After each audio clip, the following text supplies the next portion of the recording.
More than 2 years after hundreds of Egyptians were killed in the democratic revolution, the country is still waiting for justice. Tomorrow, prosecutors will try once again to convict ousted President Hosni Mubarak. He was sentenced to life in prison last year for ordering the killing of protesters, but his attorneys appealed, and Egypt's highest court ordered a retrial. The 85-year-old Mubarak is in frail health, currently receiving treatment at a military hospital in Cairo. Mubarak's first trial riveted the nation.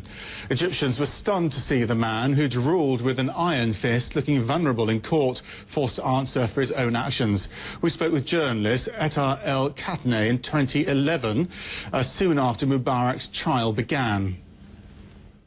Very shocking on a lot of levels. You know, you had first the excitement, and then you had silence, and then you had a lot of people actually tearing, you know, how the mighty have fallen. This was... Tara's joining us now from New York. Thank you so much for joining us. That was then, this is now. I mean, how do you feel about what's gone in between?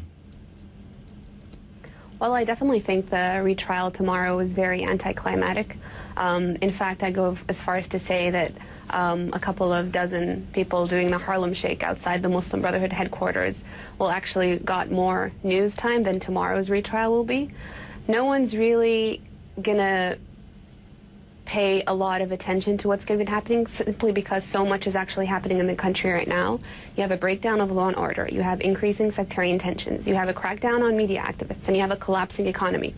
So the here and now is there's so much chaos right now in the country, so Egyptians are so focused on that the retrial actually seems more of a chapter that's been closed. It's symbolic in many ways for people, isn't it? Individuals now, as you say, it doesn't mean a huge amount to them because they've got so much else going on. But are you able to define really what he represents, what this trial represents? I don't think it means as much to many Egyptians as it did a while ago, simply because the new president and the new kind of regime after the military, people dying again in Port Said, the breakdown of the police state, all that's been happening on the ground right now, people are so focused on that the retrial for a lot of them is simply going to be a letdown. All the interviews with people who've actually had family members who died during the revolution, you'll find that a lot of them have lost hope, not just in the prosecution, but in their own lawyers.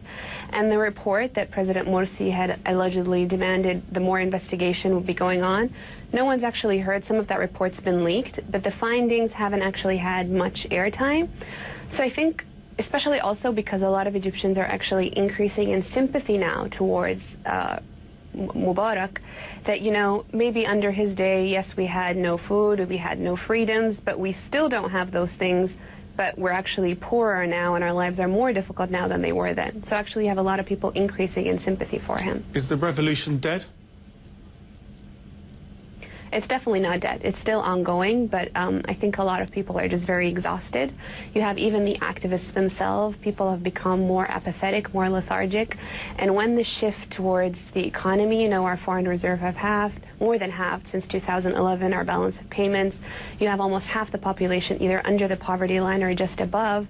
And the first demand of the revolution, you know, bread, then freedom, social justice. And when so many more Egyptians' lives are actually harder in terms of getting food, it shifts the focus not so much from the politics towards the actual daily life. But it's definitely not dead, and as we've seen in past weeks, there's been actually an increased crackdown on activists, on journalists, and on lawyers. So it's not dead, it's just tired right now. Etta El-Katne, thank you very much indeed for joining us.